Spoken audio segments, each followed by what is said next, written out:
docteur Patrice Motsepe sax dafa war def conférence de presse dimanche 29 bii nii mu war a koo def foofu ca Caire Égypte ban gis-gis la ci wala lan la ñuy xaar les attentes par rapport à cette conférence de presse. damay rejoindre li Pape Samba wax actuellement Motsepe il n'est pas serein. Ah non. Tu peux pas comprendre mais Motsepe multiple bon j'ai pas vérifié mais góob ma ne am na dans un contexte bu mës a mel nii Motsepe multiplier les sorties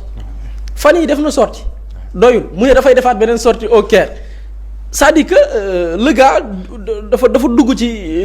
li ñu naan dugg ba dugg ci loo xam ne di nga ci bëgg a génn xamoon noo ci génnee lii moo dal Motsepe il va tenter de se justifier parce qu'après les révélations se multiplient entre la décision première sortie bi mu def après parce que dans sa première sortie elle avait dit que moom même la décision pour peut-être répondre de manière très subtile mi jàpp ni il a son implication dedans mu ne sax yëgu ko woon alors que c'est faux. Il y avait une réunion secrète qui a eu lieu bi mu amee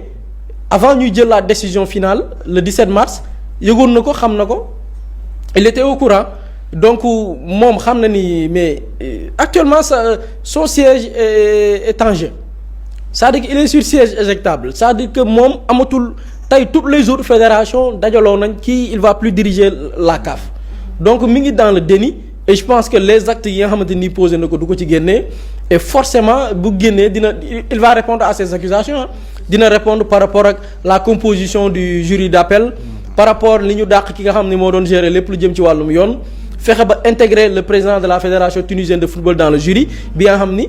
ñenn ñi nañ ne non alors que y a conflit d'intérêt parce qu'il est membre keroog laa ko lire il est membre même de l'organisation bi boolee les pays maghrébins l'Afrique du Nord bañ na ko bañ waaw UNAF ñoom bañ na ko ba dañu créer xool ces gens-là on parle de un pays très ridicule à savoir le Maroc parce que gis nga dañuy sentir benn condescendance jëmale ci ñi nga xam ne ñoom la ñuy woowee l'Afrique subsaharienne xam nga fii déggoo fi ñu ne les pays africains yi am der bu ñuul est-ce que dégg nga ñun ñu am der bu ñuul dañuy créer suñu kii suñu organisation amul. am na ay UFOA mais UFOA ça concerne li nga xamante ni nii mooy les pays yi nga xamante ni ñi ngi Afrique sowu-jant mais ñoom dañ dem sax ba créer seen benn kuréel dem ba créer am na beneen ligue bu ñu créé waat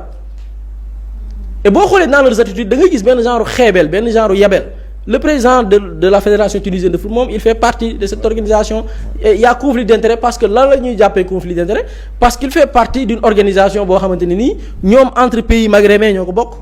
Et on parle de sa relation avec ki nga xamante ni mooy Fouzi Lekja donc ils sont tellement ridicules ils vont tenter surtout je parle du président de la CAF il va tenter de se justifier ci l'intégration de cette personne-là après les décisions yi nga xam ne jël nañ ko nooy jëlee décision c'est-à-dire que xel moo mënul nangu nit jox ko victoire jox ko coupe waaye jox naa la victoire waaye yéen Sénégal te leen seen coupe ak seen i médailles ak seen xaalis loolu fu mu am c'est-à-dire que ci tappale la ñu nekk et tappale googu je pense que il va tenter de se justifier mais la balle est déjà perdue et gisuma man issue bu muy mën a jaar moom pour sauver sa peau moom il est fini il est mort et je pense qu'avec les soupçons de corruption là parce que ce n'est pas fortuit de Pape Samba mi nga wàllu jurisprudence il y a des dossiers yu xewee fii Afrique parce que après ils vont se dire que moo la précision Pape Samba bi mu def am solo d'aucuns vont dire que non affaire de corruption ngeen dem ba États-Unis parce que y a la monnaie bi nga xamante ni jàpp nañ ni soupçon de corruption yi moom la ñuy utiliser au niveau de l'organisation donc il y a des jurisprudences yi nga xam ni terrain ji na au niveau du FBI ñu def des enquêtes ba condamné ci ay nit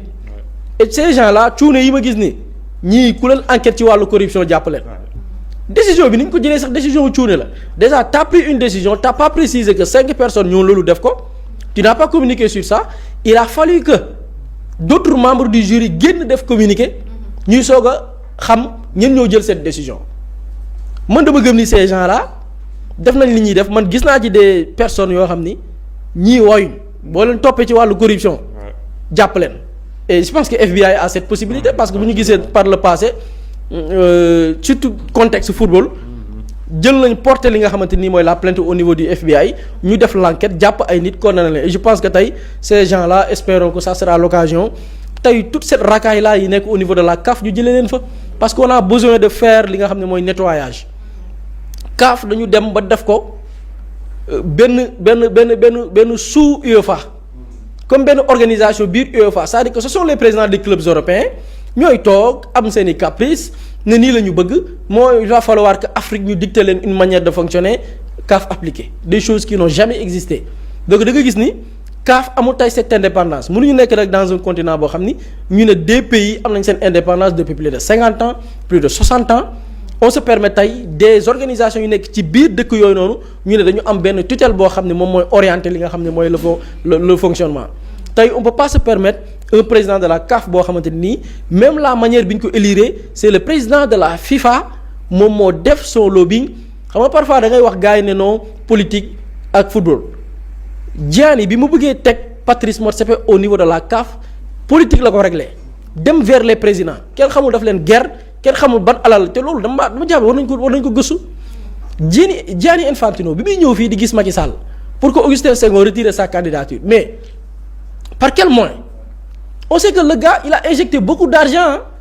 bi muy def campagne pour porter Patrice Motsepe au sein de la CAF il a injecté beaucoup de milliards en Afrique milliards yooyu ñan ñoo ci bénéficié et man dama jàpp ne milliards yooyu tôt ou tard avec Epstein bi ngay dégg nii tôt ou tard di ngeen dégg Gianni campagne boobu mu defoon Afrique en 2021 wër ci pays ak les présidents africains yi mu corrompre les fédéraux yi mu corrompre les dirigeants du football africain yi mu corrompre ba tey am une mainmise sur la CAF mais lii dafa baax ñu gëstu ko xam par quel moyen jël CAF def ko benn tutelle ou bien benn sous-commission de l'UEFA sous-commission d'une organisation boo xam ne ay naataangoo lañ rey football africain mais par quelle manière la Patrice Motsepe toog xalaat ba ni CAF dañ koy jëlee ci ñaari at yóbbu ko ba ñeenti at à quel moment la waa ji toog moom xalaat jëf ji def ko et je pense que loolu espérons que le cas du Sénégal dina nekk benn déclic boo xam ne ça va permettre aux autres fédérations de se réveiller constituer benn bouclier taxaw jëlee fi cette racaille bi constituer la CAF bëgg a dellool ginnaaw li nga xam ne ni mooy le football africain. jërëjëf Boury am na solo d'autant plus que moom ci sortem bi sax nee na ñi fi nekkoon lu ñu doon def moom deful lu di mel. Patrice Motsepe tappale la nekk li mu def kenn musu ko def ci kenn. Patrice Motsepe li mu def ci football africain amul président de la CAF. au niveau de la CAF amul président bu ko mus a def. amul jamais parce que xel CAF mooy vitrine football africain dama demoon di xool après CAF bi les statistiques de la CAF mais la CAN a battu des records de vues. On te dit que pendant la CAN même certains championnats européens dañu baissé en audience bi les championnats européens amoon période boobu noonu et ku xam les championnats européens mais Angleterre mais dañu seen niveau Liga ñu ne la période CAN bi ñoom dañu baissé en audience CAF dafa kii ñu ne la yow compétition boobu di am 2 ans par 2 ans nekk vitrine football africain man dama gëm ni la CAN à part la coupe du monde mooy la compétition la plus suivie mais nit ki nee na moom da koy yóbbu ñeenti at ray nga football bi ray nga les équipes nationales c'est-à-dire que li ci gën a grave mooy boo ko yóbbu ba 4 ans xam nga lan mooy danger bi jour dina def carrière ñaari coupe d'Afrique lay def jour dina football ba bàyyi football sax peut-être du jouer coupe d'Afrique ñun Sénégal am nañu ay joueurs yoo xam ne coupe d'Afrique 2 ans ba 2 ans la mais mosuñu am chance football coupe d'Afrique